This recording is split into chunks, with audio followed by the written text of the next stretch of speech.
now return to Skybound Transformers. Greetings, wicked peoples. Fishie 22.8 here, and I have a majority of issues 17 and 18 of Skybound Transformers. I've omitted the Cybertron part of this storyline because I don't have everything ready for the Cybertron side of the story. So this video will only focus on the Earthbound side of the story, following RC, Beachcomber, Optimus, and Soundwave. Please enjoy. Previously on the Transformers. You can't die.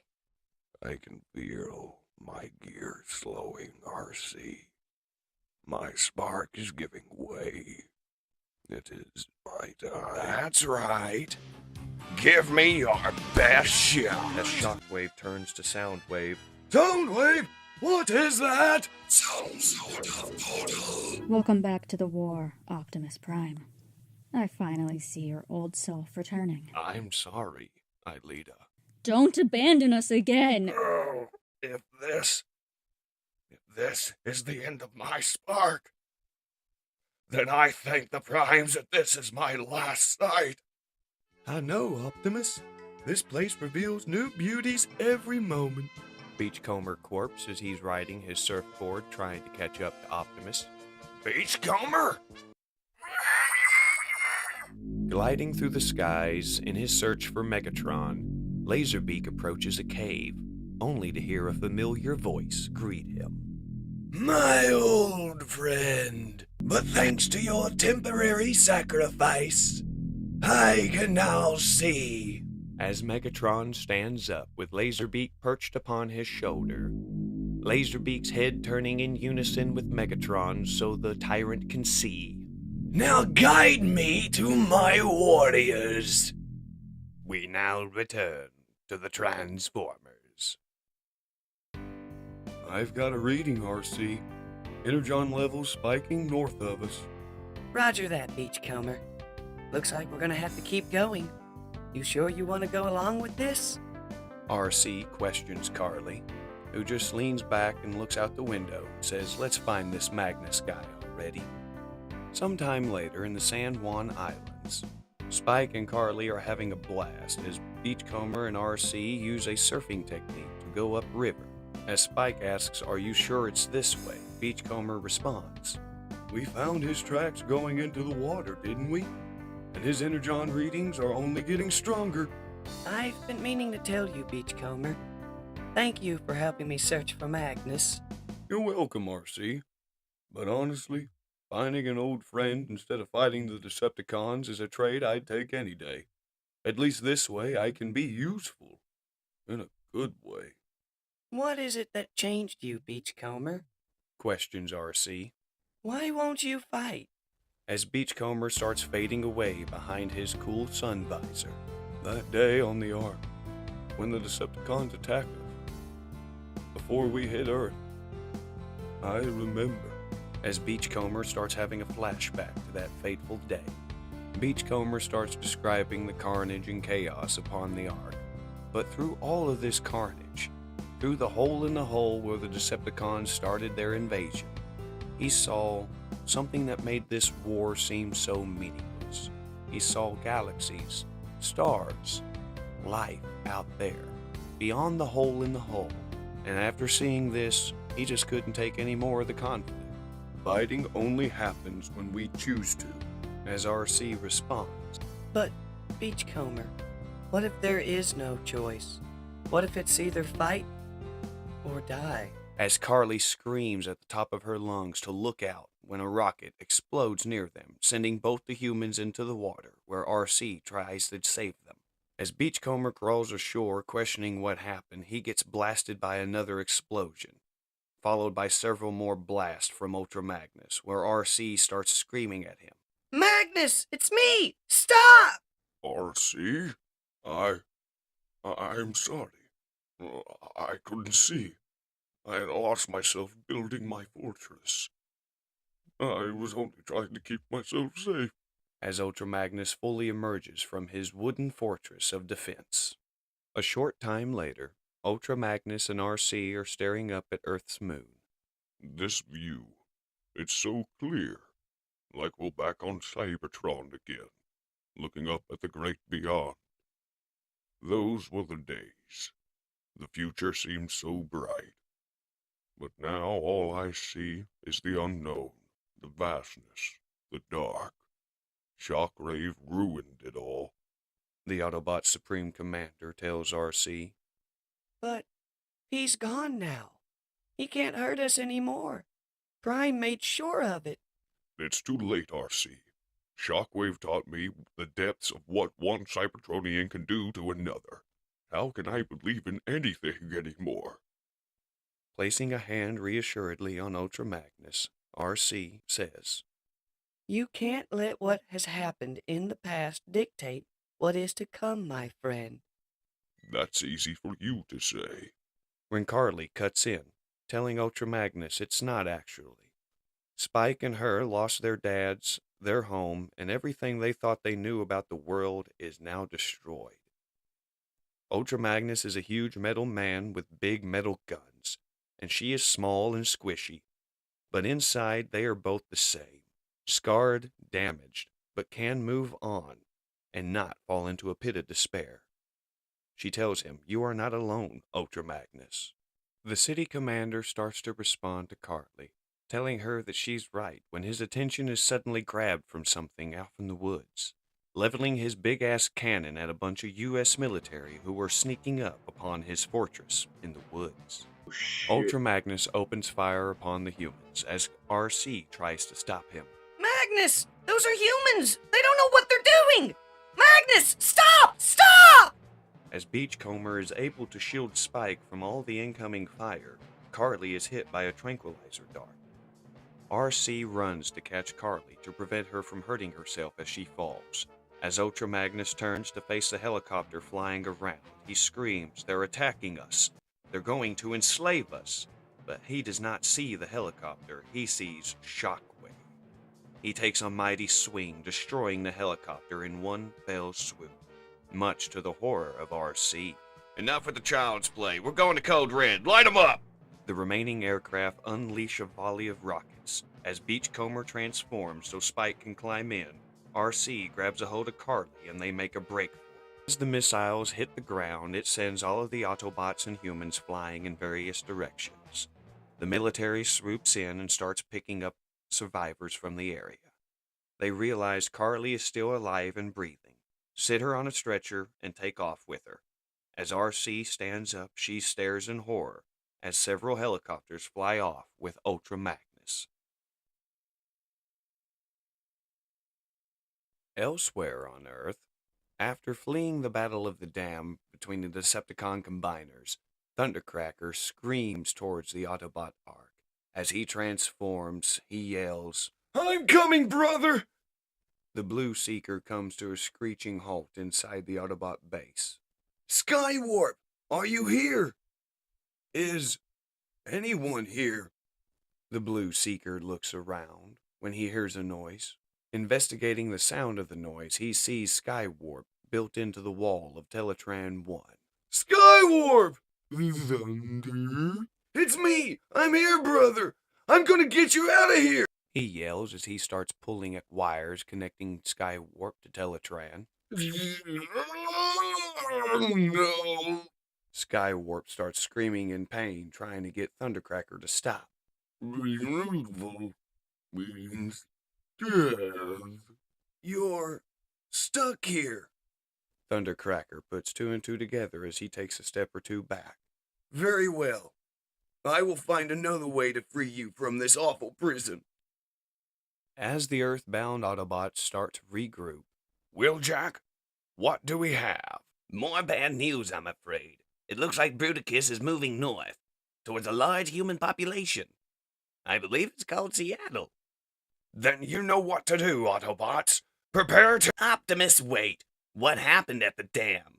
I don't know. Something came over me. I believe you, but if you're in the dark on what's happening, we have to get you back to the Ark. We have to make sure you don't lose control again. Not when the stakes are so high. You know there's no time to regroup, Wheeljack. Human lives are at risk. Optimus Prime responds as he transforms. We must do all we can and hope for the best.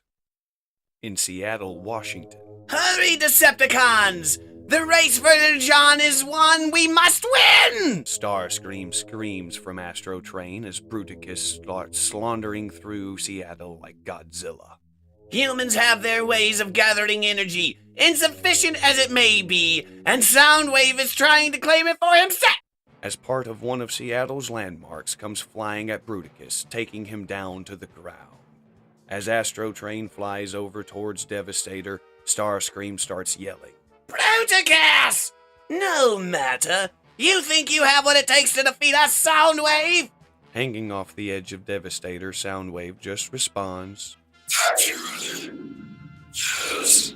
Get real! You always were and always will be a bitch! As Devastator uppercuts Astro Train, shutting Starscream up, just as the Autobots pull up. As Trailbreaker asks, do the Decepticons have any mercy? Optimus just narrows his optics. My Autobots, there's only one thing to do. Prepare yourselves and save as many of the humans as you can. The Autobots scramble left and right, trying to save the humans from the fighting combiners. As Bruticus is finally knocked down again by Devastator, a woman and child run towards Optimus Prime as he transforms. Quickly, get in! The child questions, who the heck are you? The name is Optimus Prime, and we are here to rescue you. The Autobots are doing their damnedest to save as many humans as possible as Jazz and Wheeljack direct them away from Bruticus and Devastator's fighting, only to have the two behemoths wander over and start toppling a building over on top of the crowd. Optimus Prime is in the right location to hold up a majority of the structure long enough for Trailbreaker to start a force field to get the humans to safety. Futile! Pathetic! This city is mine! Do yourself a favor and run to the hills before I turn you into slag! Screeches Starscream as Astro Train flies around, letting him take pot shots at Devastator. You only have one arm, Rumble. But one is all you need. As Soundwave takes hold of Rumble and throws him towards Astro Train. Gladly, my master! Get away, you bubble brat! As Rumble takes his piledriver and shears off one of Astro Train's wings. I've lost control! We're going down! No! Combaticons! To me! As both of the flying Decepticons are now grounded on the top of a building, where Bruticus starts to climb, trying to save their master Starscream. Devastator, follow! As Devastator starts climbing the other side of the building. Do not worry for Starscream, Bruticus. Worry for your thrill. As Bruticus finally crests the top of the building, Starscream's recovering, muttering to himself, Can I not get one spark damned break? Fearless leader, fret not. We are here. Starscream's brigade is cut off by Devastator grabbing him. There can only be one combiner, and that combiner's name is Devastator! The green behemoth bellows as he suplexes Bruticus off of the tower, much to the horror of Optimus Prime watching the two behemoths fall. Right, save us. All the voices of Bruticus scream in terror as Devastator laughs with enjoyment. The two make landfall in a horrific explosion. Watching his combiner be so effortlessly defeated, Starscream starts to cry. No, no, no, no! Why can't anything go my way? Because you are stupid, Starscream. Soundwave responds with a quick uppercut. Guided only by fear, hate, selfishness. You cannot even move yourself without the Earthling's technology. What a pathetic end for you. Pathetic? Starscream, hanging on to the word, finds the will to fight and charges Soundwave. Pathetic? Pathetic!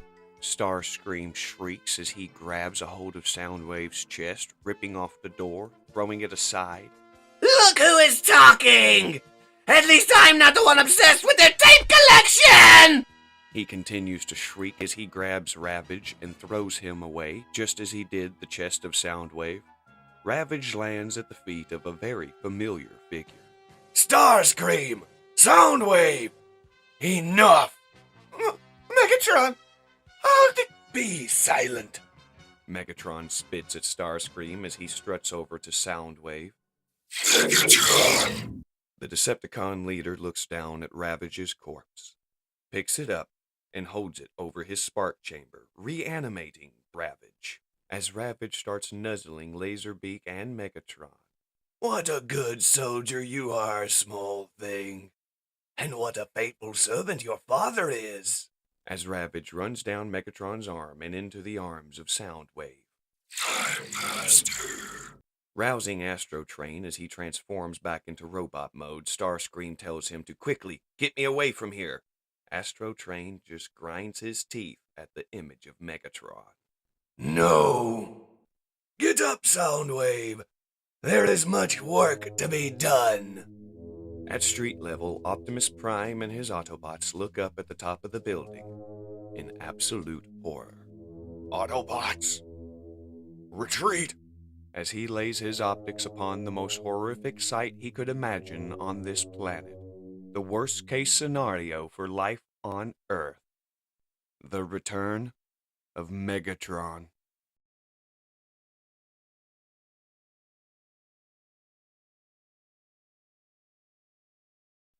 And that concludes the Earthbound story arcs of Skybound's Transformers. As I said in the beginning of the video, I don't have everything for the Cybertron side of these two issues yet, so I'm going to refrain from having that one ready until I have everything set up for it and get it finalized in editing and all that jazz. And even though she appeared in the previous part of this video, once again, a huge thank you to Kirsten Greenfield for voicing Aelita in this series. Thank you so much. Now for the part you've all been waiting for. Yet again, the opinions of a fish. Skywarp and Thundercracker. Ooh, this is a story I'm wanting to see the end of this story arc.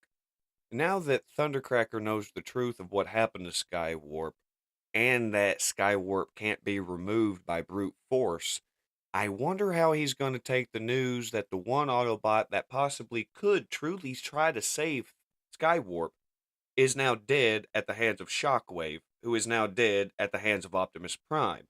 Now let's talk about the Combiner Wars. Bruticus versus the one, the only, Devastator.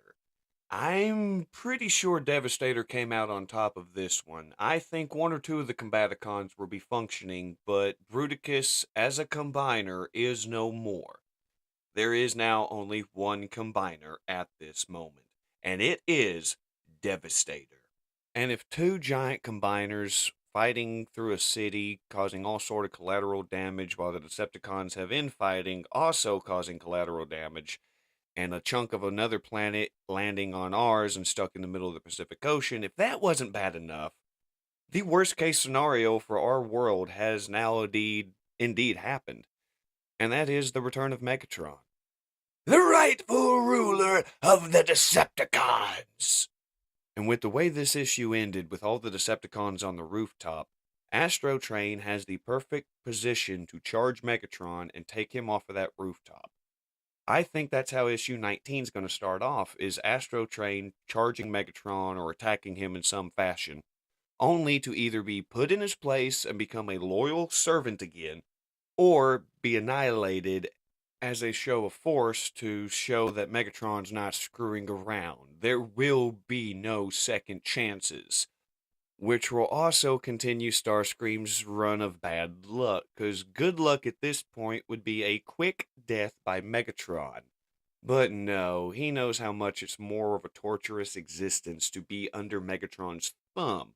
Starscream's going to be rebuilt, and he's going to be a not-so-willing, loyal soldier of Megatron yet again. And that would be the worst-case scenario for Screamer. And with all that being said, I want to thank you again, Wicked Peoples, especially if you made it this far in the video, for your time of watching my video. And as always, please go out and buy a physical or digital copy of any of the comics that I have covered to support the people behind it, because I want no way, shape, and or form any money from this. That all should go to them. So please, buy the physical media, keep printing alive. Buy the digital media, keep the stories alive. Just go out and support the people behind these stories. And if you like what I do, well, hit the like button or subscribe. I'm not going to push that a whole hell of a lot because I don't, as cool as it is to get those stats up, it's not my main goal. My main goal is to do things that I enjoy, and if things that I enjoy bring you wicked people entertainment, well, then that's an even bigger bonus than I could ever hope for, and I thank you for that. So this is Fishie 22.8 logging off, and the Cybertron side of the story will be out eventually. Later, wicked peoples. Well, Jack, I need you and rat shit to find out what... It keeps coming out rat shit.